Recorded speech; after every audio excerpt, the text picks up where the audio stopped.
Good morning, scholars. Happy Monday morning. Today we're going to go over passage 2 and 3 of our state test practice. We did passage 1 last week. So right now you should have your packet ready.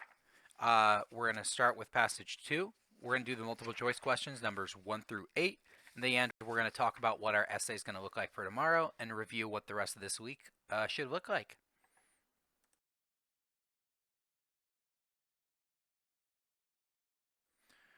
So actually, let's start with what our week's going to look like. Just as a quick overview, we're going to come back to this towards the end. Today, we're going to do the multiple choice number 1 through 8 for passage 2 and 3 about the American Sousa Band. Tomorrow, we're going to do the multiple paragraph response, kind of our essay that you would see on this kind of test. We'll talk about expectations about that tomorrow. Wednesday, we're going to do the middle two worksheets in our packet. It's going to be over action verbs and linking verbs. That's the first one. That's 14.2 in the top right corner. And then subject and predicates. We reviewed this earlier in the year. Remember, this is just circling and underlining, separating our sentences up. Thursday, we're going to go over just a quick worksheet of the root word tract. Think of like tractor or contract. That's activity page 8. And then we're going to do a Midsummer Night's Dream. We're going to review Act 2, Scene 2 of that. That's a big one, so we're going to focus just on that scene for that day. I'm going to have a video up on that day as well.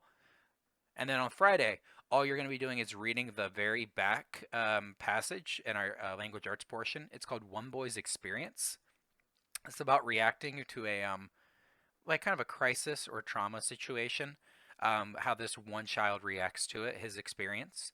And then you're going to complete the short answers to questions 1 through 4. You're not going to do the essay for that one yet. That's going to be a personal narrative, so you're going to be able to get creative with it. Before we get started today, just like last time, you should have already read passage 2 and 3. That should already be in your mind. I want you to have already attempted questions 1 through 8. If you have not, I want you just to pause the video here, take some time, just try them on your own, because there's no point in reviewing them if you're just copying what I have. Even if you make a mistake, that's why we're doing this, so we can learn from it and we can see why we chose the correct answer. And lastly, I want to talk about the difference between passage 2 and 3. Both of them are about the American Sousa Band and its creation, but both passages differ a little bit in how they present that material. In passage 2, we have a little bit of a historic retelling of it. It goes step by step, this happened, and then this happened. Not very emotional. It's more of just, here's the facts. It's something that you might find in a newspaper. Passage 3 is actually an interview, and we actually get Sousa's own words and some direct quotes from him. It's a lot more personal and something you can relate to when it's a human being talking, and he provides his experiences with it, the challenges. So we have something in passage 2 that's very formal and serious, and then we have something in passage 3 that's a bit more human and emotional. So there's a difference in the tone and purpose in both of those. Let's start with question number 1. Why does passage 1 include a description of a baseball team in paragraph 6? So I included the quote from paragraph 6 below. Let's read that together. Together they traveled more than 1 million miles, and they still had managed to find the time for vocal fun.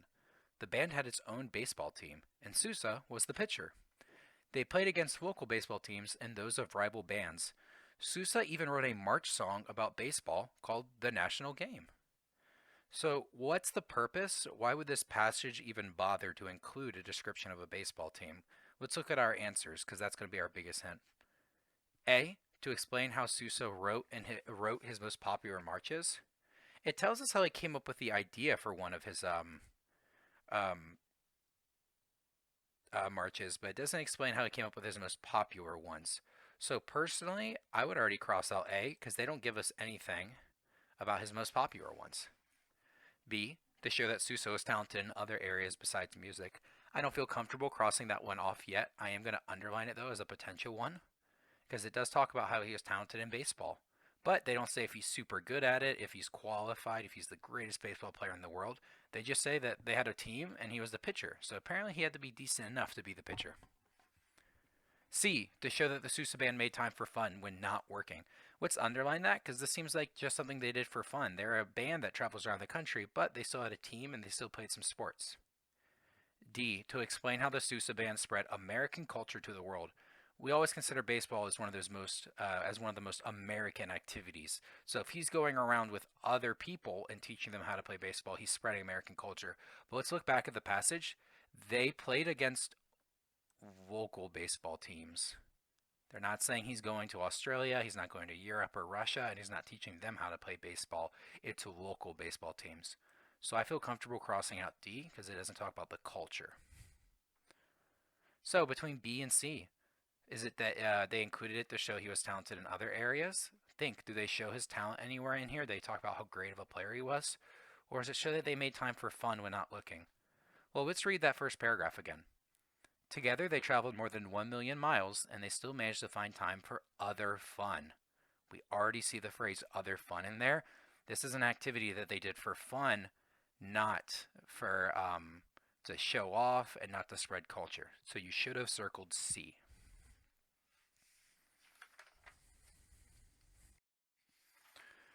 Question 2. Read the sentence from paragraph 7. How does the author support the idea that Sousa was a superstar throughout passage 1? So, how does he support the idea? Where's the evidence in that shows he's a superstar? During his prime, Sousa was one of the best-known musicians in the world. Many consider him to be the first American superstar. So, why is he a superstar, though? Let's look at the first part of that quote again. He was one of the best-known musicians in the world. Apparently, everyone knows who he is, so that must be a big deal. Let's scroll through. We have A, by listing all of Sousa's hard work and varied roles within the band. Well, nothing in here is talking about what else he did in the band, so we can cross that off. B, by telling about different ways Sousa was inspired to write songs. If this was the baseball one where they talked about how he's inspired to create a new march called the National Game, maybe. But in this quote, it doesn't talk about how he came up with new ideas for songs. So we can cross off B.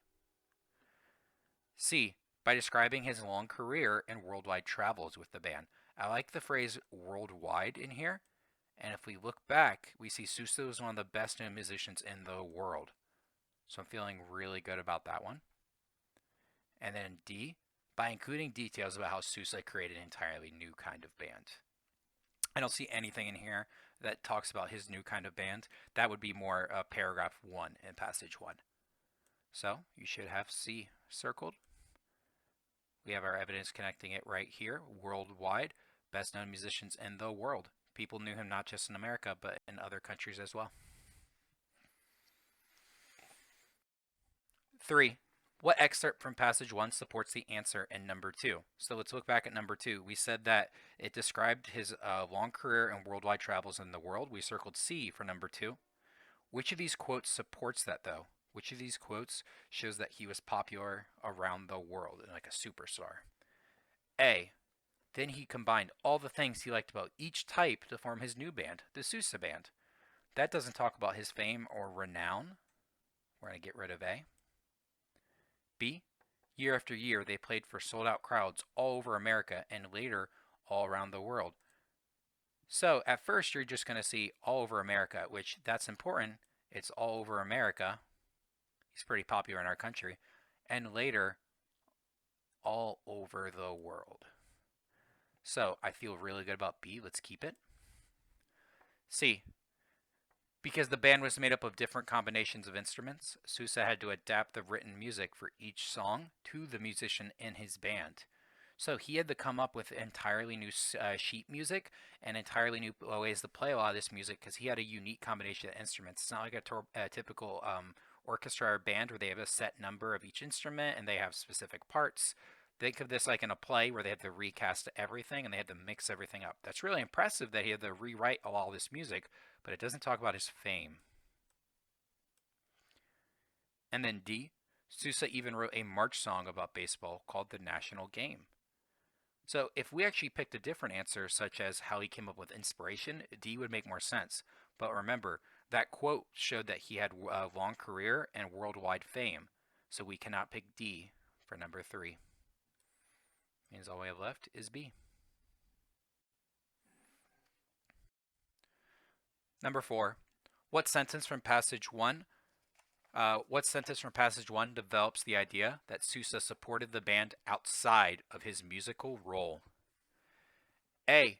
Sousa thought all about the kinds of bands that were popular at the time: brass bands, military bands, and simple orchestras.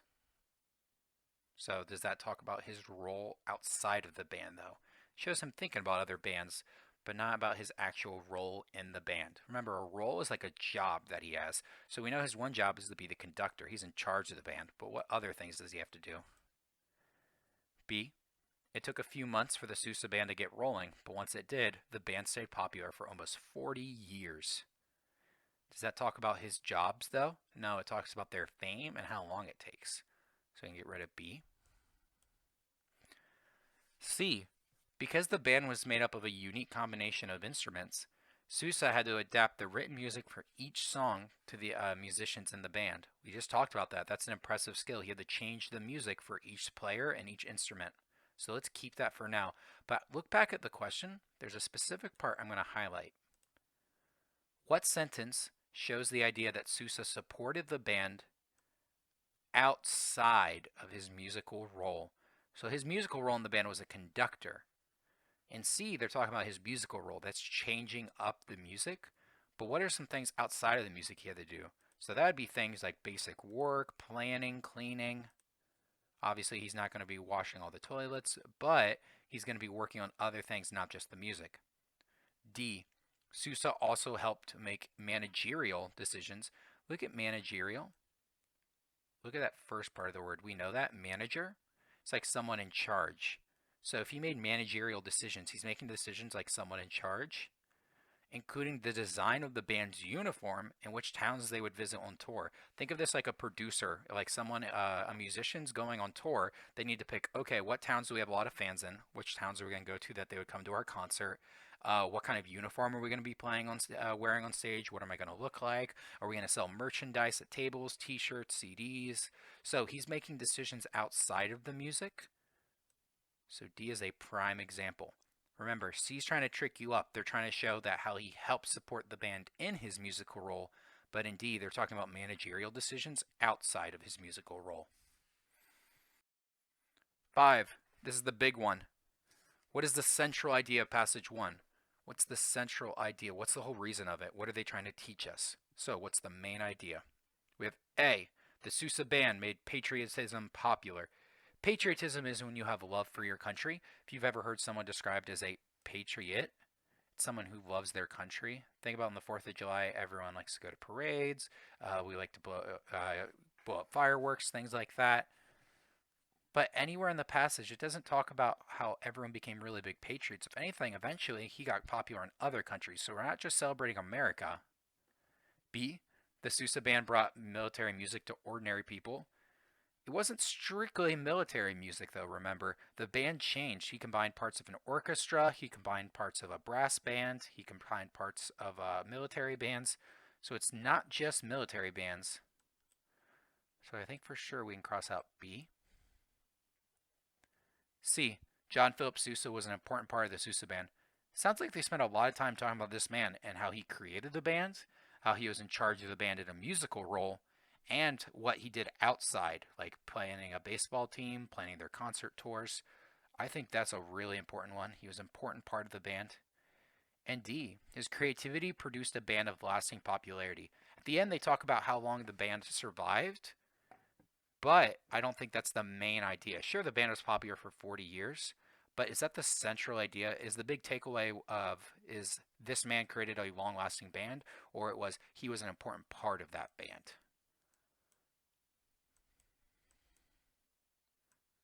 So we're left with C.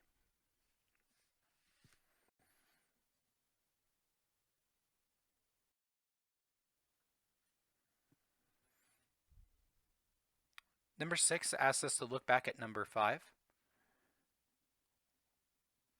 One newspaper called it a military orchestra because it had the instruments of a military band but could sound like a symphony orchestra. So which of these shows that he was an important part of the band? Number 6 talks about how the band was created. So I'm not going to pick A. B. As the leader of the Sousa band, Sousa was very busy. Yeah, maybe. He was probably very busy doing those managerial roles. C. With a small wave of his baton, Sousa could command a very loud roar or almost absolute silence. Remember, he's a conductor up on stage. He's the man that sits up there with the little conductor stick, and that he basically decides the speed and rate of the music with his body language. He's not playing an instrument. He's just moving his hands to conduct and show everyone else what pitch they should be doing, speed it up, slow it down. So it seems like he's very important up there, even without an instrument. So I'm going to keep C. D. For 39 years, this very large group toured the country by train. I don't think that shows how important he is. If they're talking about how important the train was, maybe. So which of these gives a better idea about how important this man was? They say he's very busy. Yeah, he probably was busy, but that's not a very descriptive answer. If we're going to pick something to support, if we're going to pick text evidence, if we're going to use a quote, we need to have one that we can explain. So if I cited B, he was a very busy man, how can I explain that? There's nothing in that quote to tie it into. If I looked at C, with a small wave of his baton, Sousa could command a very loud roar or absolute silence. I can explain that quote by saying he was important enough that he decided the tone, the volume, and the speed of the band all with his body language. That gives me specific details about why he's important. So I want you to go ahead and pick C. Unfortunately, we're going to get rid of B at this time. 7. What is the purpose of paragraph 9 in the second passage? So I put paragraph 9 below. We're going to read it together in a moment. Think back to what purpose means. Why did they even bother including it? Could we have just cut paragraph 9 out? Obviously, every time you write something, you should have a reason for what you're writing. You shouldn't just write down nonsense. They didn't include a random passage just to bore you, but this passage has to have an actual meaning and a way to contribute. So let's read passage 9 and think about what's the main idea of it. It's going to actually give you a big hint at the very beginning about why they have this in the second passage. How did I come to start my band? Well, when I was about 24 years of age, I was appointed director of the Marine Band at Washington. After I had been there for about 10 or 11 years, I attracted the attention of several gentlemen interested in music who formed themselves into a syndicate and made me an offer to leave Washington and start the new band. I did so, and it was a success at first. Many people who had money in the concern were brought out by one man who subsequently had sole control until his death some 10 years later. Since then, I had run the band myself with the assistance of a very capable manager. So I want the one thing to look at that very first question. Right away, they give us a big idea about why this is in it. How did I come to start my band? So remember, passage 2 is an interview. He sounds like he's repeating that question back to the interviewer. They ask, how did you start your band? How did I start my band? Well, when I was about 24 years of age, and he goes into a story about it. Why would they include this then? We have A, to address a difficult time in his career. This doesn't sound like a difficult time. This sounds like the beginning of his career. It was a little bit troublesome at first, but the purpose of paragraph 9, the question the interviewer asked, wasn't about a hard time in his career. To explain how the Sousa band was created, look at that first quote again. How did I come to start my band? The question the interviewer probably asked him was, how did you start your band? The answer or the purpose of this question was to explain how the Sousa band was created. That's why the interviewer asked it in the first place. That was their purpose. Let's look at the other ones just to get rid of them. C, to show how luck contributed to his success. I don't see anything in here about luck. I see hard work, and I see people going out and forming bands, but I don't see someone mentioning, oh, I was very lucky to get this job, or it was by luck that I met this person. D, to teach other musicians how to follow in Sousa's footsteps.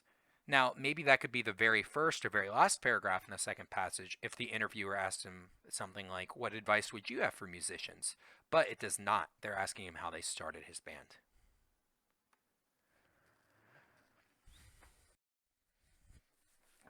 Lastly, number 8, we're going to do a little bit of vocab. Read the sentence from passage 2. What does the word colossal mean in these sentences? So we're looking for this word right here, colossal. And by using context clues in the surrounding words, we're going to figure out its definition. How many marches have I written? That is a colossal task for my memory. From the time I first began to write marches, I don't suppose I had written less. From the time I first began to write marches, I don't suppose I have written less than 100. So he's saying he's written a lot of marches though, and it's a colossal task on his memory. So think of it this way. If you've played in a lot of sports games in your life and someone asked you to remember one specific one, do you think that would be an easy or do you think that would be a hard task? They're asking him, hey, how many of these marches have you written in your entire career? And he's saying that's a colossal memory for my task. Think of something that's colossal. When you go downtown and you look up at some of those buildings and you have to put your neck all the way back and look all the way up, is it because it's a small building? It's a very easy thing to look all the way from the top to bottom. It's a difficult task, right? It's a hard task. I don't think this is a boring task for him. His brain isn't bored. He's trying to fire all his neurons in his brain at once, trying to access all that energy and memory. It's not boring. That is a familiar task for my memory. I don't think he has to think of it that much. I think this is the first time he said to think back and try and count all the numbers. It's like if someone asked you, how many times have you breathed in your life? And you're like, that's a lot. I can't remember all of that. And you try and think back on it and you realize it's almost impossible. It's not something you're familiar with. That's not knowledge you remember. Flattering. Remember, flattering is like when you compliment someone. If you said, oh, Mr. Sean, you're the smartest teacher I know, I might go, oh, I'm so flattered. Thank you so much. It's a compliment. You're not trying to say anything's easy or difficult. You're just more saying thank you. Or if someone's flattered, they're maybe even a little bit embarrassed. They got some red blush in their cheeks. That leaves us with huge. Just substitute that in. That's a huge task for my memory. It's an easy or difficult thing. If I say I have a small job for you, that usually means it's an easy job. But if I say I need a scholar to do a huge classroom job for me, that must mean it must be very difficult or important. Huge is a synonym for colossal. If something is colossal, it's huge as well. Think of like a colossal monster or something like that, like Godzilla. It's something bigger than you can think of. So he's saying it's a huge, difficult task for him to remember all that. Let's wrap it up then. Tomorrow, I want you to continue working. If you haven't started it yet, on the next page, we have our multi-paragraph response analyzing Sousa's musical career. So let's look at that together really quick. Flip the page in your packet. It says write a multi-paragraph response in which you analyze John Philip Sousa's musical career. In your writing, consider underlined and bolded, so this is the big part, what skills and characteristics help Sousa become successful. A characteristic is a trait. So what skills or parts of his personality made him successful? So I give you examples. Think of our like grow our team values like grit, enthusiasm, his sense of business. Was he a good businessman? Your response must be based on ideas and informations that can be found in the text. So if you look below, it says be sure to include an introduction. You need evidence from passage 2 or 3, so a quote. Avoid over relying on one passage. So if you're just talking all from passage 2, I'm not going to see any good information from passage 3. The whole point of this question is to combine both of them and include a conclusion. It says a 3-paragraph response, so that means your introduction and conclusion aren't going to be entirely on their own. You might just have an introduction sentence that restates the prompt and gives me your thesis, and you're going to have a conclusion sentence where you wrap it up and restate your thesis. But you need to make sure that you have quoted evidence and you explain it. Think of each of these paragraphs almost like a mini race response. Not a mini one, an actual race response. You're going to restate, answer, and then for each paragraph, if you say one reason his career was so successful is because he had grit, and then give me an example of how he toughed it out or what difficult thing he had to do. Or if he had a sense of business, what good business decisions did he do? What business responsibilities did he have in the band? Tomorrow, we're going to talk about those responses a little bit. Looking on to this week, let's get the laser pointer out. I want you to make sure you're continuing to read 20 minutes a day. This is similar to our life work reading logs. So just like how on your life work every night you would write in your book and then what pages you read. So obviously I'm not going to be able to check your life work for it, but we still should be reading 20 minutes a day, even if it's these passages or if you have something else at home. You could also probably use 20 minutes a day if you sign on to iReady. So iReady reading, especially has a lot of reading passages, you can kill 2 birds with 1 stone by just signing on to iReady and completing your reading lessons. Some of you should already remember your username and password. I've texted a lot of parents and guardians this as well. If you need it, reach out again. I'll send them next time. But in case you don't remember, If your name is something like John Smith, your username is going to be your first letter of your name and your whole last name. So for example, it's UP, United Prep, J as in John, and then Smith. So for example, for Mr. Sheline, it would be UP, capital D, Sheline. And then your password is your birthday. So for example, if your birthday is January 1st, 2008, it would be 01 for the month, 01 for the date, and then 2008 for the year. And again, if you still need this information, I'm going to send it out.